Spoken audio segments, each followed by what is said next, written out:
क्या आप जानते हैं कि हमें हिचकी क्यों आती है? चलिए हिकअप्स यानी कि हिचकी की बायोलॉजी समझते हैं।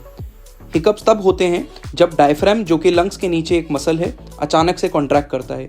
ये अचानक डायफ्राम का कॉन्ट्रैक्शन फ्रेनिक नर्व के इरिटेशन से होता है। फ्रेनिक नर्व वो नर्व्स हैं जो डायफ्राम को कंट्रोल करती हैं।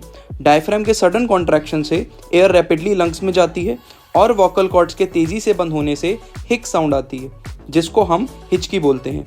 डायफ्राम के इरिटेशन के कुछ कॉमन रीजंस हैं: जल्दी जल्दी खाना, कार्बोनेटेड ड्रिंक्स पीना या सडन एक्साइटमेंट या स्ट्रेस।